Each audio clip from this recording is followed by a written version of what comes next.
Hello, Africa. My name is Israel Gunis Balogun. When do you plan to come out of slavery? Africa, I'm talking to you. When do you plan to leave the state of slavery? When are you going to be self-reliable, self-dependable, self-sufficient? Africa, I'm asking you, when do you plan to be the individual who solve a problem without looking onto the abroad or looking onto heaven for solution? It is our time we talk about it the way it's supposed to be. Wait, don't go. Africa, your plan has always been when the problem rises, you call on God. When you lose your job, you call on God. When you're unable to give back to a child, you call on God. When you want to travel, you call on God. When you are able to have sufficient food in the market for your children to eat, you call on God. For everything that has ever happened to Africa, we call on God. Even when the outbreaking of disease came, we call on God. When our children are dying of ordinary measles, we call on God. Every problem has always been, we call on God. And the question I wish to ask you is God actually responsible for this problem? Is he the one that's supposed to solve the problem for us? No. And I said no. Other nations who have ever solved their own problem didn't call on God. They simply discovered what God has made available for man. God has made all that man will ever needed for the solution of a problem available to man. It is left to us to discover what are the solutions that are made available to us in the nature that we need to explore in solving our problem. Let me use Nigeria as an example. Has any nation ever been in this situation before that Nigeria is in today? Do you ever have a society where it's full of corruption before? Do you ever have a nation where poverty is ravaging everybody? At that society where they could not even feed themselves? At that society where road security, health-wise, everything is ultimately destroyed? Yes, there are several of them. Dubai is one of the places you want to mention. You want to mention China? Even Europe or America, there was upon a time like this.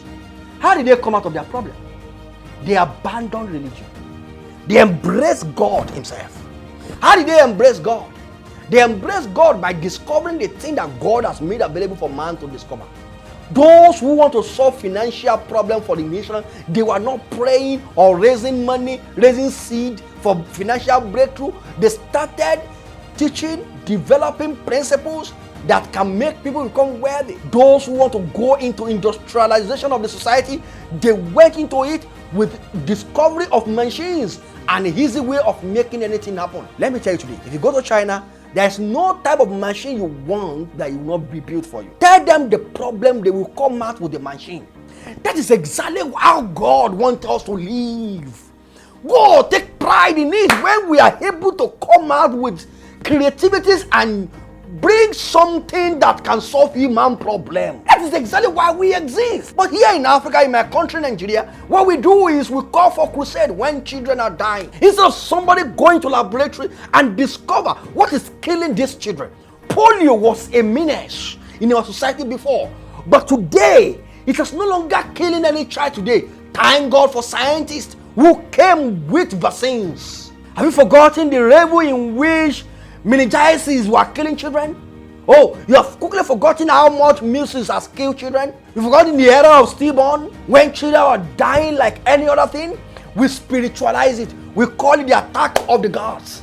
And then we are raising crusade, we are raising prayer, we are doing all stuff until God raise people who will go into laboratory, discover the vaccine that will stop the workings of the devil. Today, your children have that vaccine in their system. Today, they are no longer dying of polio, of measles, because somebody discovered them. Africa, it is time to say goodbye to religion. We need to say welcome to the principles of God. We must embrace solution to our problem that is scientifically based. We must embrace science in every sphere of our life. We must say, if we are unable to conceive, there is something that is affecting the womb. What is the solution? People have gone beyond you telling anyone you cannot conceive again.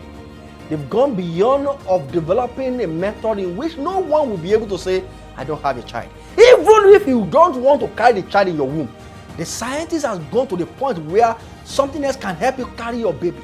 God is taking pride in all these things. It is God who gave the knowledge. Why will you be jealous of me discovering the knowledge he gave? Why will you be angry for me to discover the knowledge he gave? Why will you call it the knowledge of man? I didn't know them. I was born to find them. This time, Africa. And I'm calling you, if you really want to be out of slavery, if you want to have a continent that is reckoned with, we must abandon religion. We must embrace God through science. We must know that miracle is inferior to science. Till next time we talk. Don't forget my name, I remain Israel Goodness Balogun. God bless you. Shalom.